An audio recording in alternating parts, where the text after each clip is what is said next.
never been done before. We the people tell the government what to do. It doesn't tell us. We the people are the driver. The government is the car. And we decide where it should go and by what route to do. We the people are free. And I hope we have once again reminded people that man is not free unless government is limited.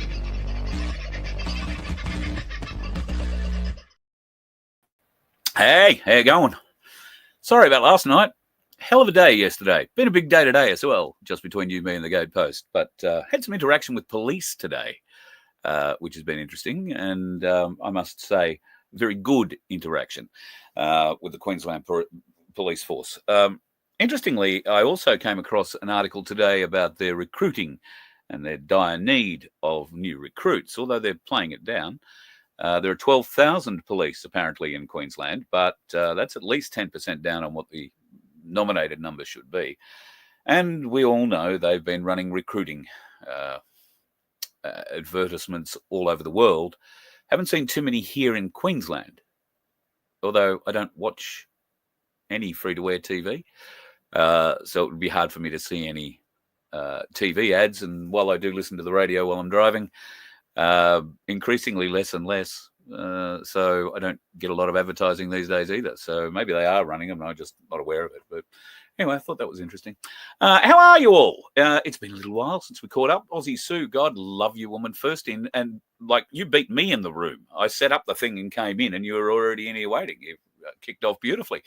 And getting ready for the big move. Heading off tomorrow, I saw. Yeah, there we are. Should be at Russell Island on Saturday afternoon for people in other parts of Australia who have no idea where you're coming from or where you're going to. Aussie Sue, one of our marvellous moderators, lives in or just out of somewhere up near Mount Isa and has decided to come to cooler climes. Russell Island, which is in Moreton Bay, a beautiful part of the Queensland coast, just north of the Gold Coast, just off Brisbane. Really nice. It's going to be a hell of a lifestyle change from Mount Isa, where you get in the car if you need to go to town. But here you've got to get in the car and then get on a boat before you can go to town. And then it's probably a good 40-minute drive, depending on where you want to go. I mean, there's plenty of great shopping around the ferry port. In fact, I used to live very close to the ferry port when I was living in Brisbane. Laura's still up there. I go up there quite a lot. So I do hope we will have the opportunity once you settle in to either have you over on the mainland or we'll come over and visit you at Russell Island. And there's a few other. G'day, Rolly on Russell Island. Who else do I know on Russell Island? There's a few people over there, actually. So, yeah, we could probably have a bit of a get-together. And who knows, we might be able to fill up a barge and bring over a few cars, have a couple of beers at the local Russell Island pub, which I am led to believe is not a bad place to have a beer, just between you, me, and the Gatepost. Agate Master is in the room too. J1, Tony, good to see you, brother. G'day, Deb. Silky, Dusty. Where am I getting Silky from? Calling you all sorts of friendly names now. Sorry, Dusty. Hope you're doing all right, brother. And life out there in Western New South Wales is treating you, well, as best as it possibly can at this point in time. My phone is about to ring, so I'm going to silence that. Who else is in the room that we haven't seen? DM. I saw somewhere that you're getting yourself a new puppy or have got yourself a new puppy. Now, I did see you described what that puppy is. A light blue and white brindle-patched bull Arab and Great Dane. Very cute, very easy to forgive. Very cute. I've had a bit to do with the bull Arabs and I've had a little bit to do with Danes over my years as well. I've never owned one, but a combination of the two. I have known people who've had the combination of the two. Congratulations on getting yourself a puppy for life. And when he's full grown, he's still going to want to sit on your knee. Have no doubt. They are the best dogs, but they think they're lap dogs. So be forewarned, brother. Be forewarned. Who else is in the room tonight? Scrolling down. Hello, Michelle. Michelle Bradley Smith, another one of our wonderful admins. And the glorious Sunflower is getting some visitors this weekend. Just between you, me, and the Gatepost. Oh, so might I be. Could they be the same visitors? It might be.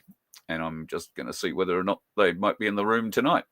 we will see. So far, not yet that I can see. G'day, Ian. Nice to have you in the house. The lovely Rachel. Happy Thursday to you. And I hope you are doing well in your rather cool part of Tasmania. I've got to speak about Tasmania very briefly tonight because someone we all know and love from the chat, I'm talking about Black Sheep, has sent me my winter wardrobe. God love him. If you weren't watching a couple of weeks ago, I mentioned that the warmest and best flannelette shirts come from Tasmania because it's the bloody coldest place. So no point buying a flannelette shirt in Queensland and going to Victoria and thinking you're going to be warm in it. You will not. However, you will be in the Tassie ones. And thankfully, there's a couple, or maybe 4 headed my way. So thank you, Black Sheep. You're a legend amongst us. And I can't thank you enough for what you do, both in that regard. But for those who don't know, Black Sheep is a wealth of knowledge, particularly when it comes to religion, all sorts of religions. And he's experienced a great deal in his life. So very, very fortunate to have Black Sheep in my life. And we should all be very thankful to have him in our lives too, because some of the information that he provides me, not through the chat, but through our chats, is invaluable, particularly when it comes to spiritual awareness, spiritual guidance in some cases. And I do ring him with spiritual questions because he doesn't just give me one answer. He will give me multiple references, multiple areas I can go and check and recheck and recheck and recheck because, well, that's the kind of bloke he is. And he researches his ass off. He also builds the most amazing slot car sets. I might share some photos. I'll have to ask him if I can share the photos, but he is in the process. And this isn't just sticking together some track. He builds the entire track, the surrounds, the pits, the everything. The detail is amazing. So if you're into that sort of stuff, I'll ask if I can share some of his pictures, and we'll give you a little bit of an idea. I know he was going to take some better pictures. So, you're in here, Black Sheep. Sorry, brother, I hadn't seen you. Yeah, he does some amazing work. So we'll see whether or not we can share a little bit of that with you. Carl. Yes, absolutely. I'll wear the shirt when we take over the front bar. Are you talking about the Mick Malloy front bar, or is it just the pub that we might head over to at Russell Island? We could do that. I'd fit in well in a warm Tasmanian winter flanny on Russell Island. The thing about these warm winter flannies is that they're absolutely useless in Queensland. Most people in winter around here, if you've been acclimatized to Queensland, you do feel the cold. It gets to 17 degrees, you feel it. Not so much if you're in Victoria. That's, you'd be happy to get that as a top during winter. But yeah, we've grown weak in our old age. And you'll be pleased to know that the bruise, I thought somebody told me I was going to have this bruise on the side of my face for some days, like weeks. And I can tell you that is definitely not the case. For those of you who didn't see what I did to myself, I'll show you, because why not embarrass myself further?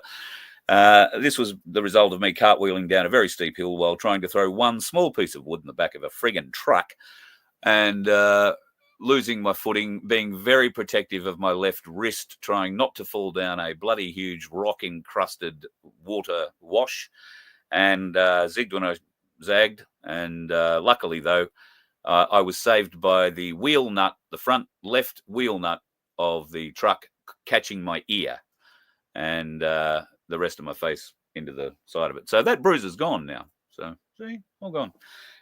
So I've always fixed myself pretty well, always been pretty well repaired, if that's the right way of saying that. All right, back to the chat quickly. Cunning Lingers, you wore a dry as a bone in Tassie. Yeah, I can understand that. Here we go. Black Sheep's talking about his track.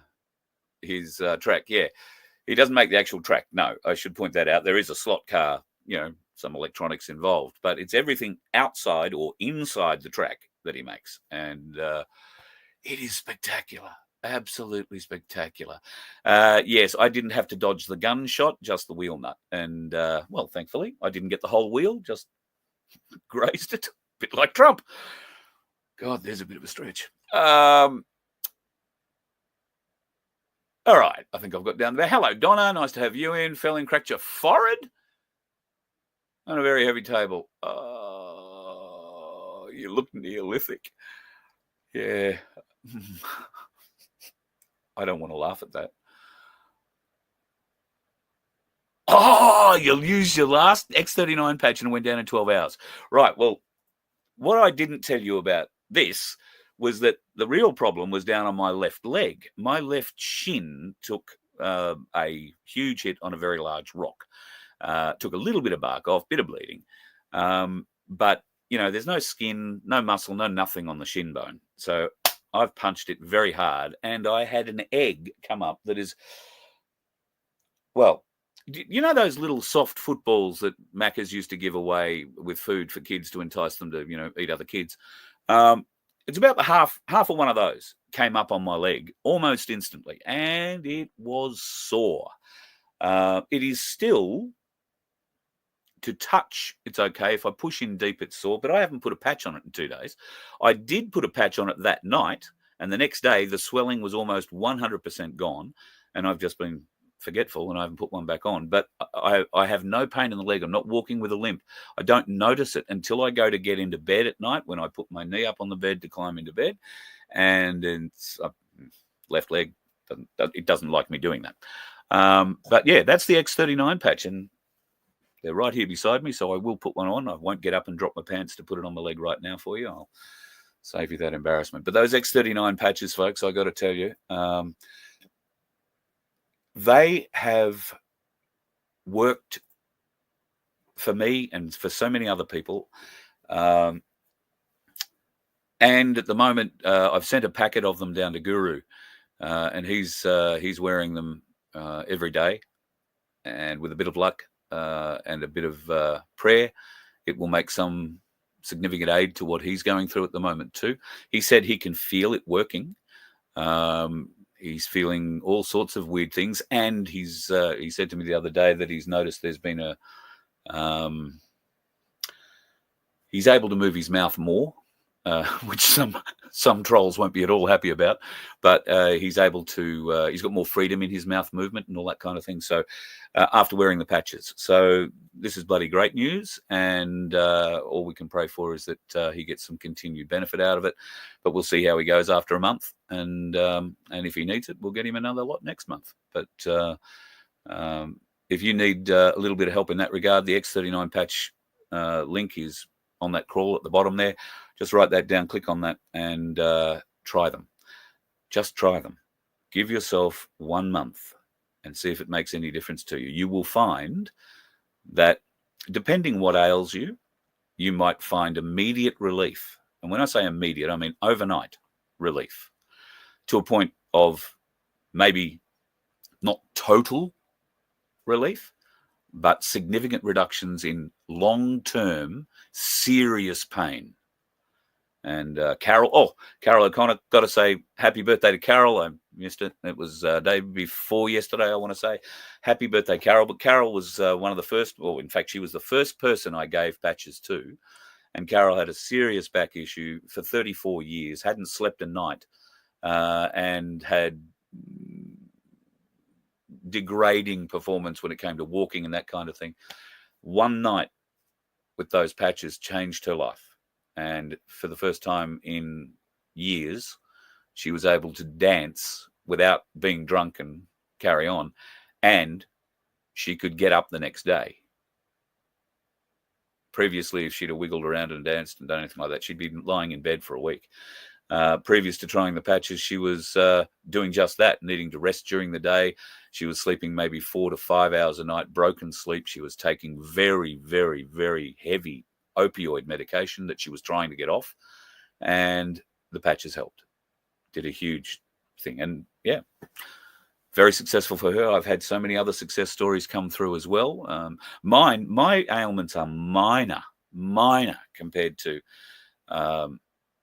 some of the issues that some folks have faced, and these patches have made in 96%, I would say, of cases. I don't know how many hundreds of these patches I've given out, but I have at least 200 or 300. And I have only had less than a handful, less than 10 emails telling me they didn't work for them. And I'm disappointed about that, but there's not much I can do about it. I have so many other emails from so many other people who've said it's made such a difference in their lives. And that's not everybody that's bought in and bought some of these things and put them on, because some people don't bother writing in to say, yeah, it worked, or yeah, it didn't. Although most of the people where it doesn't work, they do tend to write in. We don't have too many people. Like I say, less than 10 have wrote and said they didn't work for me. So I'm sad about that. I'm sorry, it doesn't work for everybody. But for those it does work for, it makes a significant difference in your life. And as you can see, bruises go down inside 12 hours. The pain disappears. It's just going really well. G'day, Paul. I hope you're doing well, mate. Thank you for the comments that you're making in the tube and in the comments on the YouTube channel. I really appreciate it, mate. You are working the algorithm, and you're one of the few that do. So I appreciate what work you do there, mate. Thank you. I'm reading a few things here. Have you now heard they're mucking around with ivermectin since everyone's trying to use it? Yeah, of course they have. They can't have the fix being out there forever. Look for older stocks of ivermectin if that's what you're looking for. As Chris is saying there, sound and frequency healing. I'm with Chris on this. I think this is the way of the future. We need to start to understand our bodies more. We need to understand frequencies more. And through that, I believe just about everything can be healed. And hopefully, we keep hearing there is news in the wings that this technology is available to us. And in fact, it in some cases may already be here in basic forms. And we were talking about it with Rachel the other day, and I think Susan, who went down to try an EES session. So if you're not familiar with the EES stuff, I've got to ring them and make an appointment, but I want to film it so I can take you through it and show you what this is like. You essentially, from my understanding, I haven't been through, but my understanding is at the place in Brisbane that you can go to, you'll sit in a room that has a number of monitors, television monitors around you. And you'll be given a set of headphones and your choice of a meditation track or something else to listen to. And you essentially sit in these rooms, and from what I've seen, the colors change on the screens. There's different patterns. There's all sorts of weird different stuff. And there's vibrations that come out as well and come through your chair and all that sort of stuff. So this is in having a lot of effect on people. I know somebody who has got a very serious hand injury and went to one of these places in Melbourne and did feel they got benefit out of it for about 2 weeks. It wasn't a long-term fix, and it was, I believe, a mildly expensive exercise. They did, I can't remember if it was 2 or 3 sessions over 2 or 3 days. The sessions last, I think, about 2 hours each. And at the end of it, this person found there was a significant reduction in swelling, an increase in movement, and a few other bits and pieces that came into alignment. Unfortunately, they don't live close to it, and it wasn't something they could keep up doing on a daily or weekly basis by a long stretch. So now that they've opened in Brisbane, I think that person will probably go back and try there. There is a lot of other frequency technology and healing technology that is available. Rife machines. If you haven't ever looked into the Rife machine technology, and while some people will, I know one person in particular who has a Rife machine, and it hasn't been successful really in treating them. And yet others swear by rife machines. So if you can find something like that, they're difficult to find. But if you can find something like that and you're in a position where your health, well, you're willing to try just about anything, then may I suggest these sorts of technologies are worth you investigating. I'm not saying they're going to, create life-changing moments or save lives in the worst-case scenarios. But I would really, really encourage people to look deeply into frequency healing. There is a lot to it, a lot to it.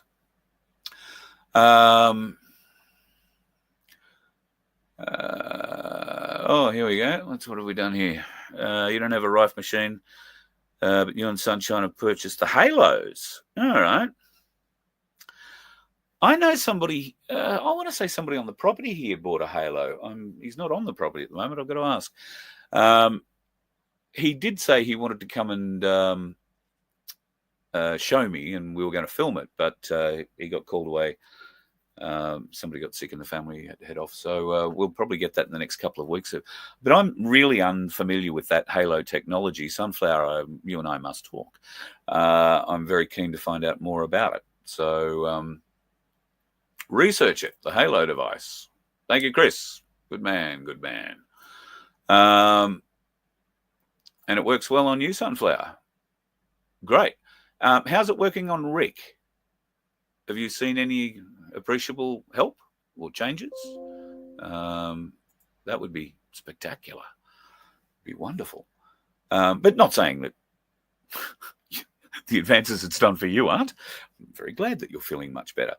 And don't catch what Sandy's hopefully getting rid of in the next day or two. Hello, Sandy. I did see you pop up in there somewhere. Looking forward to seeing you guys this weekend too. So the Tesla machine. Yeah, I haven't heard much about the Tesla machine, to be honest. There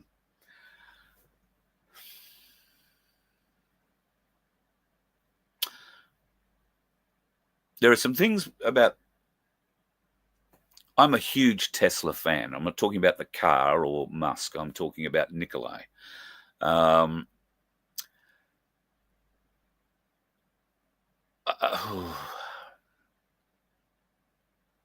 don't think I'm letting anything I shouldn't out of the bag when I say there are a lot of Tesla technologies and patents that were kept from us.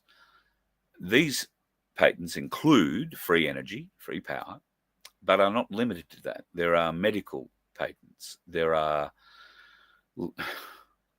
electromagnetic patents that would enable levitation or magnetic transportation, if you like. Ether energy, ethereal energy. These have all been kept from us. Now, there's something like I can't remember the number exactly, but it's something like 6,200 different, what we would probably call magical patents exist and have been held by the elites. Now, my understanding is that the Patent Office has been taken over, that all of those patents are now in the hands of the white hats, and this technology is being drip-fed because it can't just be dumped into the economies of countries all over the world, because, as we know, the world is going into all sorts of economic shit fights at the moment. And the opportunity for people to misuse the technology, to abuse the privilege of being able to access and supply this technology, that it's not secure enough yet, is what I'm told. So when this technology does become available, it will be free. This is the mantra that I keep getting told.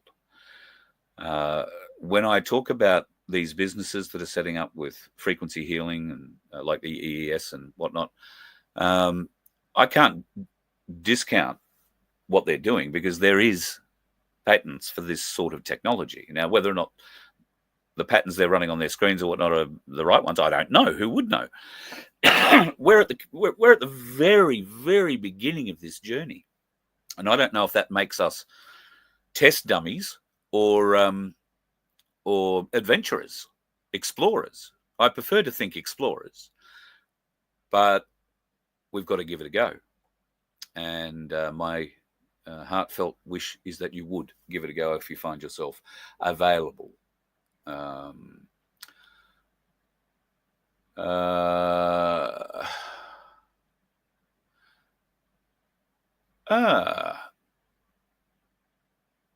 Lymphatic drainage massage, Melbourne, South Morang, beautiful part of the world. I've forgotten the name of the pub we were at down there. But yes, lymphatic drainage is another wonderful way to get toxins out of your system. I had a lymphatic drain massage a long time ago, 10, 15 years ago. I was sick for a day afterwards because it got there was so much toxin in my body.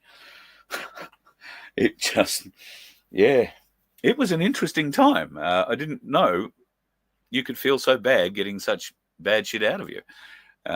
Who knew it could be so bad? But anyway, I would highly encourage it, though. Lymphatic drainage massage. And South Morang, the place to go if you're in Melbourne. Med beds will be administered by the military. Yep, Tony, that's my understanding. In fact, the med beds will be owned by the military for at least 10 years, is my understanding. And in that 10 years, people will be trained in their full and correct use, supervised by the military.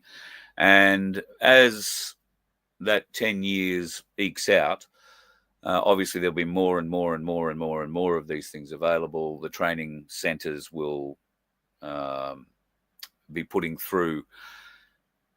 It's unclear at this stage whether or not it will be any of the people who currently work in our medical system. It's very unclear whether or not they will be placed in charge of this at all, at any point down the track, or whether or not they will need to begin, probably with some explanations beforehand, before they're even let close to it, I would imagine.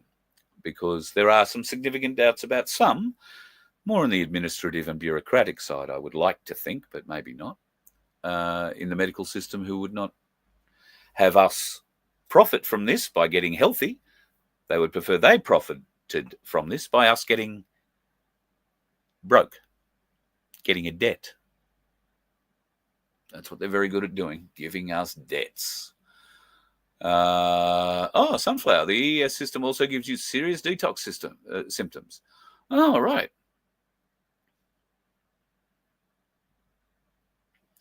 The last time I had I think I told this story, I won't tell it again. Last time I had a detox, little Chinese massage man said, "Oh, here, you take these 4 little things." And he gave me 4 little, they look like the tiniest little seeds of aniseed. And I swallowed them down. The next day, I was very, very sick. And I was in Sydney hosting a show at the Mind, Body, Spirit Festival at Darling Point, or whatever it's called down there, the exhibition centre there. And it was a 4-day event. That was day 1. Day 2, I was sick as a dog. Day 3, I was worse. Day 4, started to feel a little bit better physically, but my urine was a very strange colour. So when I got back to Brisbane, I went to the doctor and I had to go and do a urine test, which I proudly marched into what I thought was a pathologist and plonked on their desk and said, "Here, I think this is for you." And a woman looked at me and then sort of turned to her left, and there was a whole waiting room full of people, and she said, "I think you want the pathologist next door."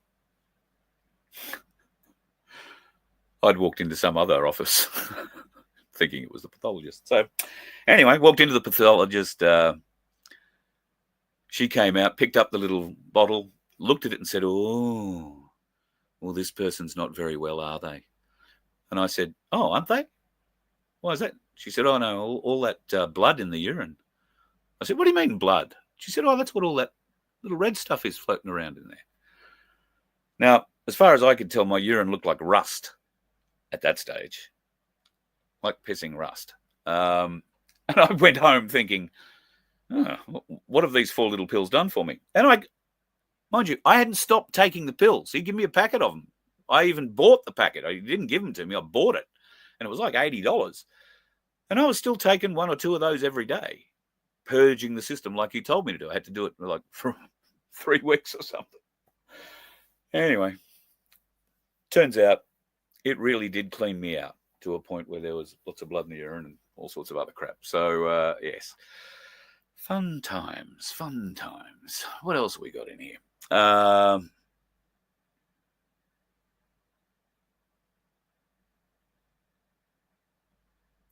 Oh, Chris, don't start carrying on, mate. Good on you, Deb. Your husband heads off to a lymphatic and laser physio. Wow, combination of laser and massage. Wow, I haven't heard about that before. You'll have to be mentally screened before you're put into a med bed. I would think that would be the case because they program these things on, from my understanding, you don't just get in it, it analyzes you and says, right, well, I'm going to fix up everything that's wrong with you. My understanding is it doesn't do that. My understanding is that there are different machines for different things. For instance, if you have major organ issues, heart, kidney, liver, lungs, those things will be looked after by one type of machine. If you have some kind of immune deficiency like diabetes or something like that, a different kind of machine will look after those allergies and inflammations and that kind of stuff. A different kind of machine will look after that. If you have mental health issues, then there is a completely different kind of machine that may, dependent on what your particular mental issue is, my understanding may take extra time to fix, meaning that you won't go in for a session, a day for a week, or go in and do 6 hours, or go in and spend a day and a night or whatever and come out perfect the next day. It doesn't work like that, apparently, with particularly brain injury and mental health. It takes a little longer, and I would suspect in some cases with mental health you would need to detox. If you have a mental health issue and you are taking medication, then I don't know.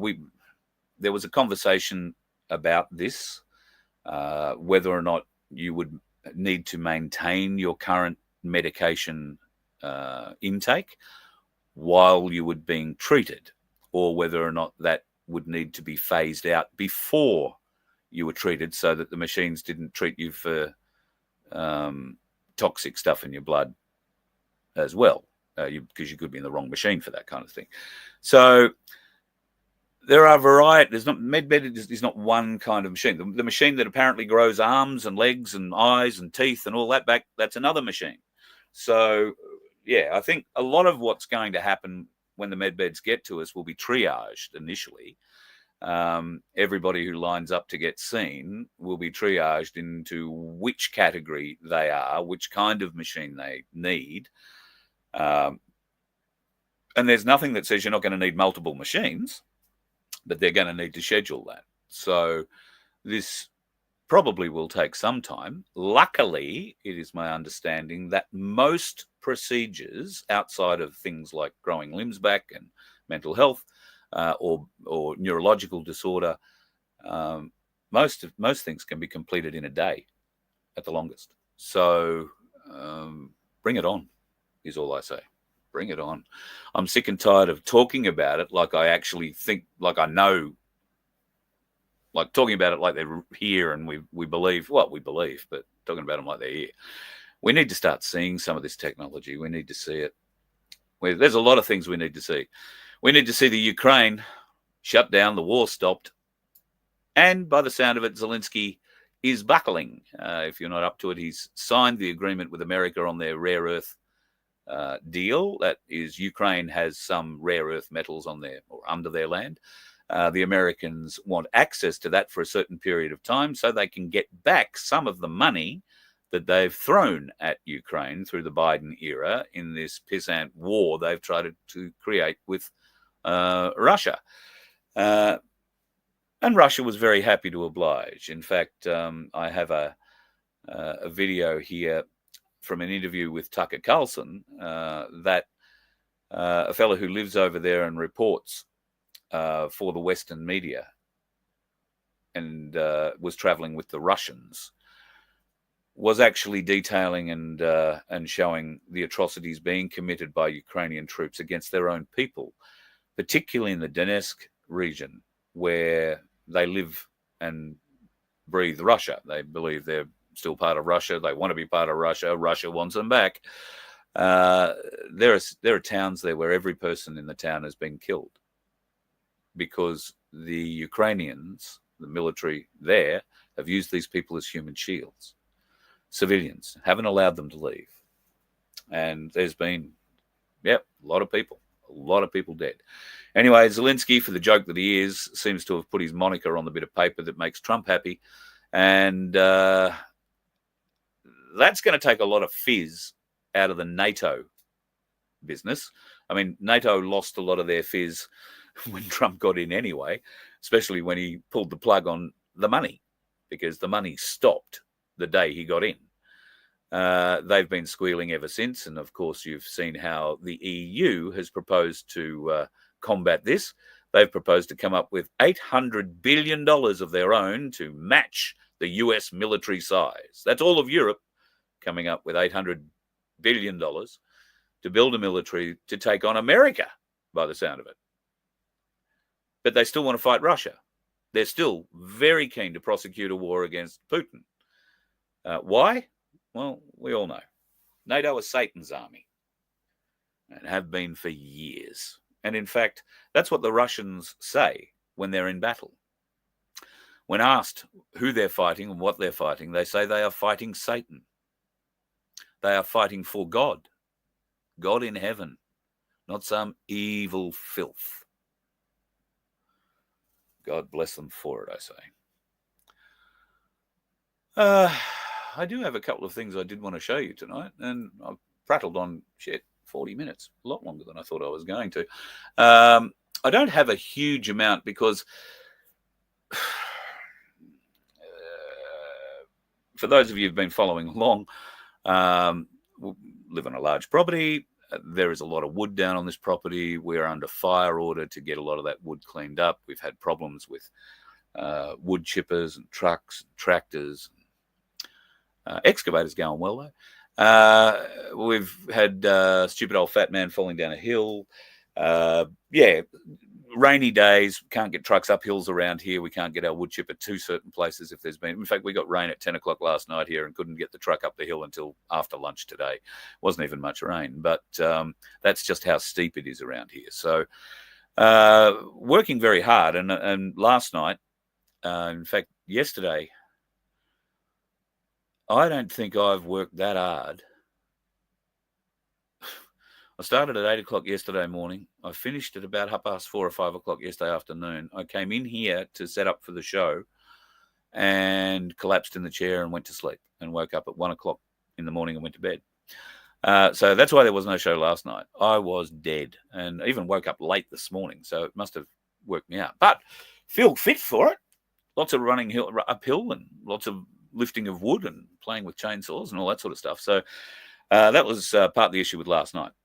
But yeah, there's been a lot going on around here at the moment with various different things, and I'm involved in some aspects of that.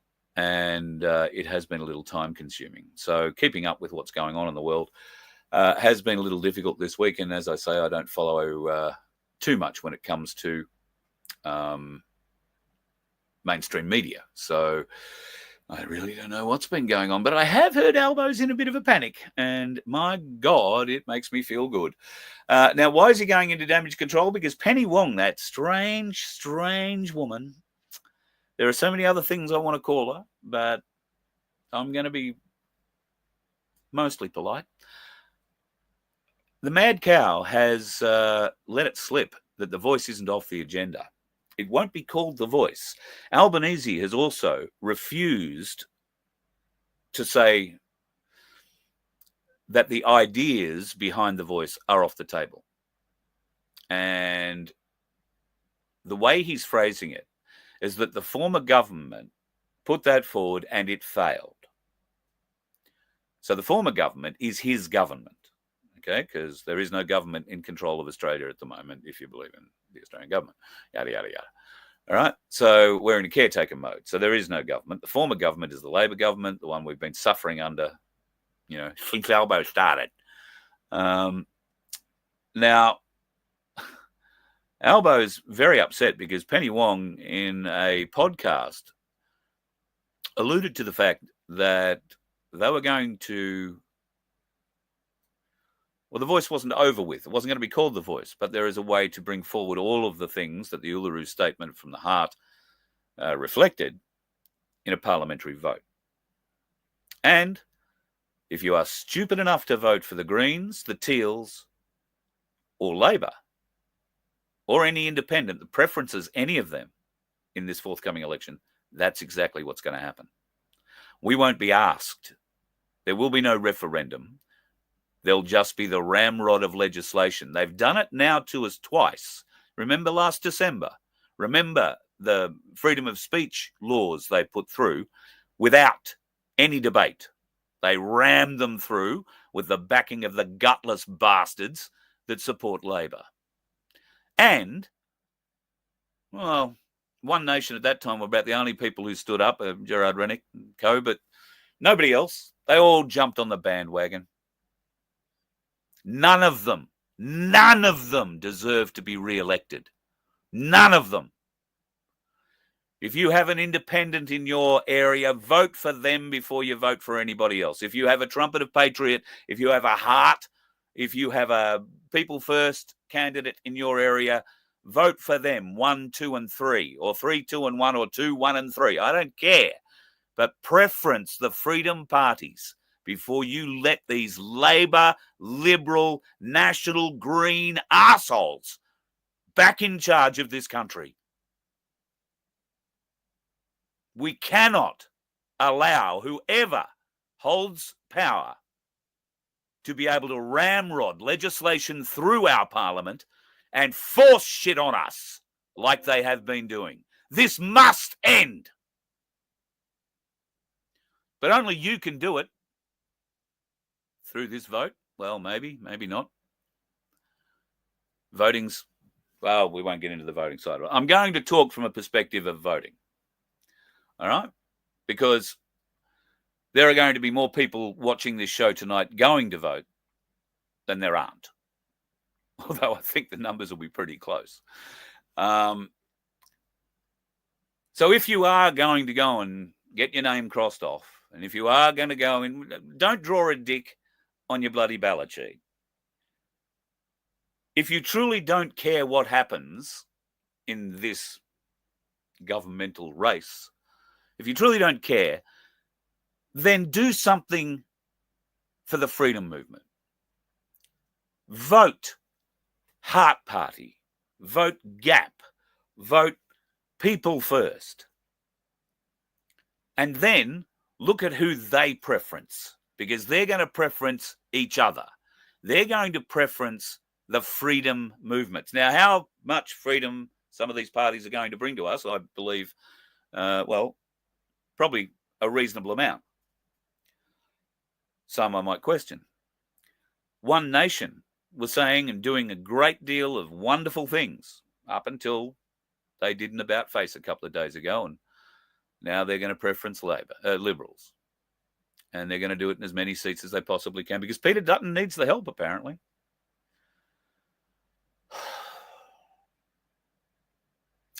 We the people need the help, people. We the people. It's that simple. We need good people like you to stand up, to represent us. We don't need to keep this circle jerk of politicians employed any longer.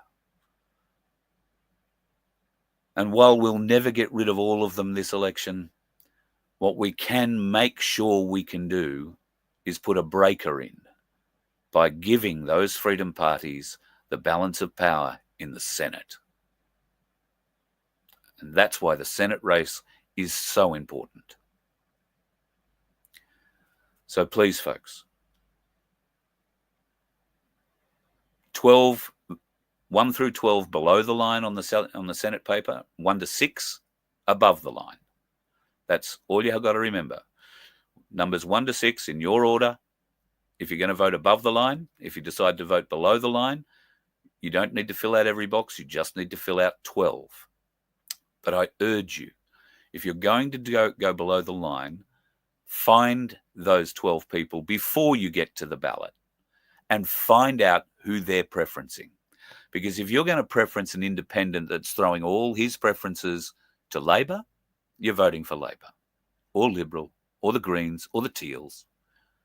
And we can't win anything with that. All we're going to get with that is Albo or Dutton riding roughshod over us. Continuing to ride roughshod over us. Will the Liberals be as brazen about it as the Labor Party? I'd like to say no, but I have no trust or belief in them in any way, shape or form. So, yeah, probably not. Probably not. Speaking about medbeds as we were before, I think I may have showed you this the other night. An interesting spot here. Robots can now help with surgery, and they're actually quite good at it. Now, a variety of different robots for a variety of different surgeries. But I'll show you the... did I load the picture? I don't think I did load the picture. There is a picture of how these robots work. They basically put a cast over your body that has holes where the needle or the scalpel or the laser or whatever it is can go through. And all these holes are at the, cut-in points on a human body where you would go in to do various different procedures. It looks like quite a contraption that you've got to get into before this thing can work. But how would you feel about having a robot operating on you? Elon Musk has thoughts on it. Robots will surpass good human surgeons within a few years and the best human surgeons within 5 years. Neuralink has had to use a robot for the brain-computer electrode insertion as it was impossible for a human to achieve the required speed and precision. Don't know how I feel about that Neuralink just yet either, just between you, me and the gatepost. But could be wrong. Could be wrong. Don't know that I'm wrong, but it could be wrong. Who's that man on the left? Any ideas? That man on the left is Miss Giuffre's father. Now, of course, Miss Giuffre, the woman who was trafficked by Epstein to Prince Andrew and others by the sound of it, who was found dead in Perth a few days ago, last week, at the end of last week, I think. And, of course, there had been some issues with her in the lead up to that. She'd been in a car accident with a bus, apparently. She was very bruised. She was in hospital. She put out a thing on X saying she had 4 days to live, kidney failure, something like that. Then she went home after 4 days. She was still in a very bad state. I remember thinking at the time when I saw that picture that the bruise, and she had severe bruises on her face. Because I've had a little bit to do with, it doesn't matter what I've had a bit to do with.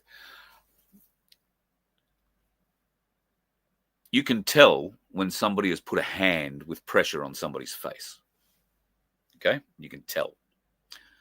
Particularly if it's a great deal of pressure, particularly if you're, well, let's say, for instance, your head is on the ground and somebody's holding your face, pushing down on it.